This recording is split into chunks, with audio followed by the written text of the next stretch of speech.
안녕하세요. 오늘은 제가 이제 제안하고 실시하는 현실역동 상담의 어떤 특징에 대해서 말씀드릴까 합니다.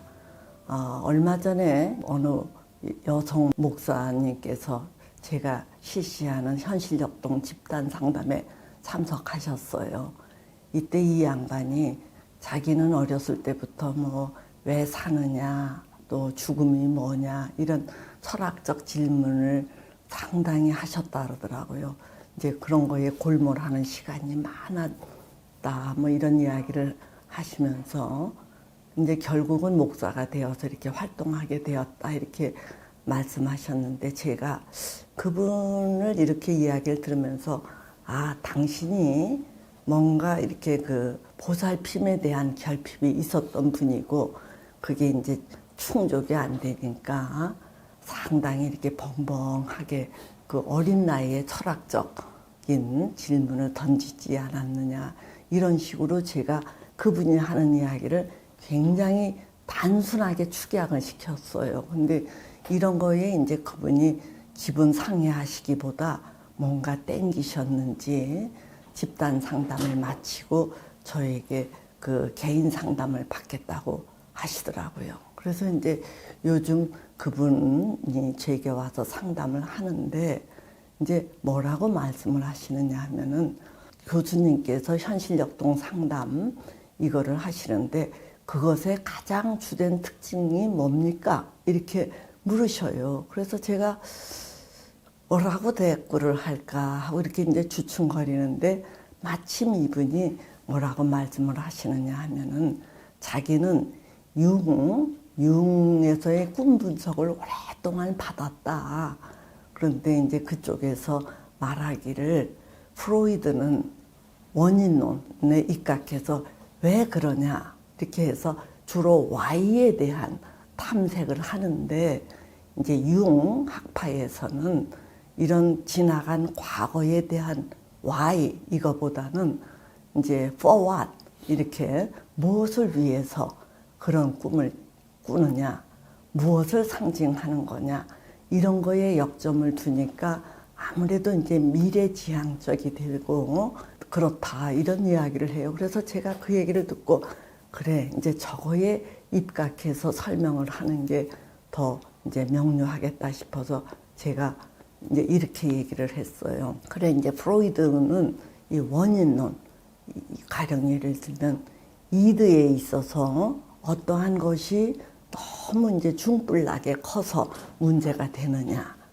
또는 에고의 어떤 이제 이런 방어기제 같은 게 취약하게 작동이 되는 바람에 그런 문제가 되느냐, 또는 누군가 가장 중요한, 그러니까 아버지나 어머니겠죠. 주로 이제 어머니, 이런 분들과의 애착 관계가 부실해서 이제 뭔가 안정을 못 이루는 상황에서 일종의 이제 상처 같은 것들을 받는, 이런 것들이 원인이 된다, 질병의 원인이 된다, 이런 식으로 따진다면은, 이제 당신이 얘기한 것처럼 융기안, 융학파에서는 꿈이 상징하는 게 이제 어떤 미래지향적이고, 이게 뭘 시사하고, 이렇게 해서 그거를 탐색하거나 그것을 찾아서 그것을 쫓고 이러는 거를 강조한다. 그래서 하나는 지나간 과거에 대한 원인론인 셈이 되고, 또 이 융 쪽에서는 미래지향적인 목적론에 이제 강조점을 둔다. 그런데 굳이 얘기하자면은 나는 이 원인론에 더 비중을 둔다, 이런 얘기를 했어요. 목적론인 것도 배제는 안 해요. 우리가 어떤 행동을 하는 데 있어서는 그렇게 할 수밖에 없는 이유도 있고, 또 어떤 것을 추구하기 위해서 하는 그 부분도 분명히 있어요. 자, 그런데 이제 이 치료 계통에서는 원인론에 입각하는 것이 더 이렇게 좀 명료해요.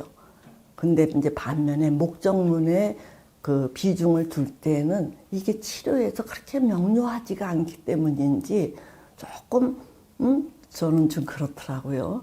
근데 이제 예술가들이라든가 뭔가 이게 창작을 하는 분들에게 있어서는 이 원인론보다는 이 목적론이 훨씬 더 매력적인지 이제 그 예술가들이 특히 융합파를 쫓고 좋아하더라고요. 근데 이제 어쨌든 저는 이제 굳이 따지자면은 이 원인론을 이제 중시하거든요. 그래서 저는 이렇게 상담을 할 때 이렇게 이제 벙벙하게 한다기보다 이러이러한 증상이라는 결과는 어떠한 원인에 의해서 나타났는가 이런 것들을 이제 역추적을 해서 비교적 아주 명료하게 이러한 원인이 이러한 결과를 낳고 이러한 결과가 또 새로운 원인이 되어서 이런 결과를 낳고 해서 이런 게 몇 단계를 거쳐서 오늘날 이러이러한 결과를 맞이한다. 이런 식으로 좀 명료하게 이 클라이언트에게 설명을 해주는 편이에요. 그러면은 이 우리 내담자 입장에서도 뭔가 이렇게 펑펑하면은 헤매요. 그런데 그게 맞든 틀리든 이게 뭔가 명료하게 이렇게 설명을 해줘서 자기가 납득이 되면은 아하 이거구나 이렇구나 하고서 자기 이해에 대해서 뭔가 확실하게 구축하는 것 같아요. 이제 물론 틀릴 수도 있죠. 그러면은 또 새롭게 다른 거를 또 찾아서 이제 이 인과관계로다가 명료하게 이걸 연결시켜주면 클라이언트들이 자기를 이해하는데 훨씬 좋다는 얘기예요. 자, 그런데 이제 여기에서 조금 더 이제 오늘 주제에 맞게 이제 설명을 이어가면은 저는 원인론을 더 중시하는 입장이긴 한데 그렇다고 해서 저는 이 과거의 큰 상처가 원인이 되어서 오늘날 네가 이러이러한 부적응을 앓고 있기 때문에 과거의 그러한 상처를 어떻게든지 희석을 시켜야 된다. 이런 입장에는 조금 제가 주저해요. 왜 그러냐 하면은 과거에 생겨진 거는 이미 지나간 거기 때문에 지금 우리가 그거에 영향을 미치기가 아주 어렵다는 얘기예요. 그래서 그거를 의식 위로 떠올려서 자꾸 이야기를 시켜서 다소 그거에 무디게는 해줄 수 있지만 그렇다고 그것의 영향을 완전히 배제하기는 어렵거든요. 그래서 이제 저는 과거에 이런 어떤 상처가 되는 거에 비중을 두어서 상담을 한다기보다는 오히려 어떤 입장을 취하느냐 하면은 지금 요즘 뭐가 트리거가 되어서 네 마음이 불편해졌느냐. 그래서 이 불편해진 마음이 이제 미해결된 또는 미진한 과거의 그러한 상처 또는 어떤 원망스러웠던 뭐 이런 기억 이런 것들을 소환해 온다 이렇게 보는 거예요. 즉 다시 말씀을 드리면은 과거의 상처가 덜 해결되어서 이러이러한 부적응을 낳는다라기보다는 이제 과거의 상처는 물론 있어서 기저에서 뭔가 영향을 늘 미치기는 하지요. 그러나 이제 그것보다는 현재 네가 뭐 때문에 불편해져 갖고 그 불편해진 심기가 그 옛날 것을 소환해 와서 다시 그걸 갖고 더 이렇게 헤매느냐, 더 늪에 빠져서 허우적거리느냐, 이제 이런 입장이에요. 그래서 이제 저는 오늘날 너의 심기를 불편하게 건드린 그거를 찾아보자. 그래서 그거를 극복하게 되면은 굳이 과거의 상처를 소환해 오지 않고 도리어 그거를 저 수면 밑으로 밀어 제낀다는 얘기예요. 즉 그거의 영향을 이렇게 묻어버리고 현재 잘 산다라는 얘기예요. 그러다가 물론 이제 또 현재 이 중심이 흔들리면은 이게 이제 뭔가 동네북처럼 그거를 또 소환해 오는 경향을 보이더라고요. 그렇더라도 현재에 잘 사는 거에 역점을 두어야 효과적이에요. 왜 그러냐 하면은 과거의 것은 우리가 영향을 미치기가 이미 어려워요. 그러나 비교적 현재에 있는, 즉 지금 이 시점에서 근접하에 있는 이런 트리거들은 우리가 조금만 손을 쓰면은 뭔가 이 극복을 시킬 수 있다는 얘기예요. 자, 그래서 이제 제가 그 목사님께 자, 그렇게 설명을 했지요.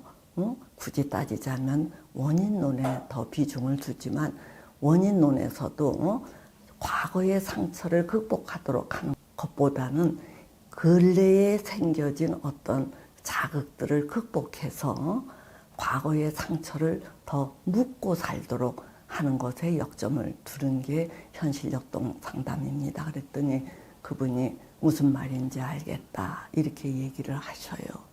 제가 여러분들께 오늘 현실역동 상담의 특징에 대해서 이렇게 소상하게 말씀을 드리는 거는 여러분들이 굳이 상담자를 찾지 않더라도 뭔가 속상하면은 여러분들이 의식하지 못하는 사이에 저 옛날 부모 탓, 또는 어렸을 때 뭐 상처받았던 그런 쪽을 더듬더듬 하면서 더 괴로워하는 경향이 있어요.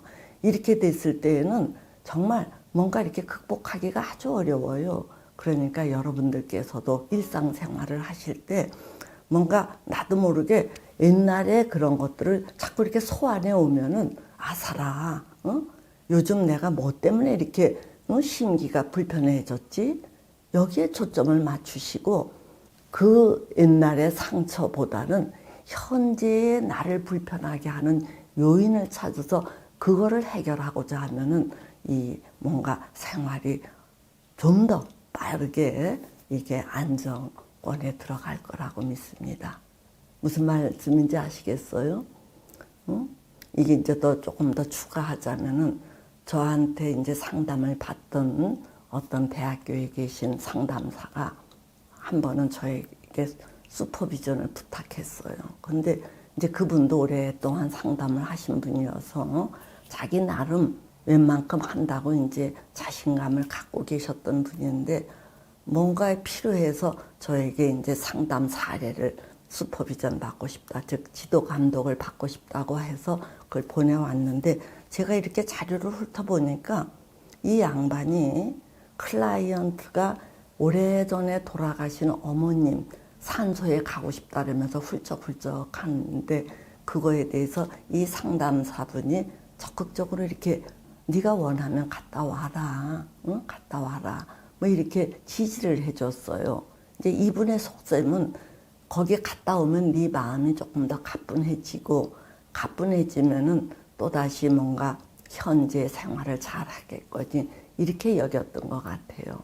근데 이제 제가 그 자료를 쭉 보고 어째 이렇게 상담을 이게 막연하게 하나, 조금 격화시켜 얘기하자면 조금 들쩍지근하다라는 인상을 받아서 제가 그런 이야기를 했더니 이분이 굉장히 서운해 하셨어요.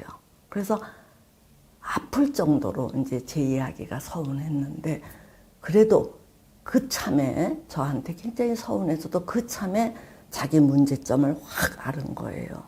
그렇지, 응? 과거의 그런 거를 이렇게 동조해주고 공감해주는 것보다는 야, 너 요새 또 왜 그래? 요새 뭐가 불편해? 하고 이렇게 접근했더라면 훨씬 빠르게 그 내담자의 문제에 접근했을 텐데 자기가 우회했다라는 걸 이 양반이 깨달았더라고요. 그리고 나서는 이제 정신을 바짝 차리고 상담을 할 때 내담자들이 자기도 모르게 저 과거 것들을 이렇게 소환해서 더듬더듬 할 때 이 대학교에 계신 이 상담자분이 야, 정신 차려라. 응? 그것보다도 요즘 네 마음이 뭐 때문에 흔들렸어? 그 흔들리는 걸 찾아서 그거에 우리가 뭔가 극복하도록 노력을 해야 돌아가지 않지 괜히 엉뚱한 데서 헤매지 말자 이런 식으로 하니까 이 클라이언트들이 즉 내담자들이 정신을 번쩍번쩍 차리면서 정말 현실에서 이렇게 이제 뭔가를 찾고 그거를 극복하니까 저 옛날 거 생각지도 않더라는 얘기예요. 그래서 이 양반이 굉장히 자신감을 얻었어요. 자, 이렇게 우리가 뭔가를 노력을 하더라도 저 멀리 있는 거를 갖고 씨름하는 것은 그 효과가 별로 없거든요. 그래서 늘 이게 상담자든 일반인이든 뭔가 불편해지고 흔들릴 때 근거리에서 뭐가 문제가 되어서 내 마음이 이렇게 불편하지? 이거를 찾아보시면 반드시 그때마다 트리거가 있을 거예요. 거기에 집중을 하시면 조금 더 적응에 도움이 되지 않을까 합니다. 예, 오늘은 여기까지 하도록 하겠습니다.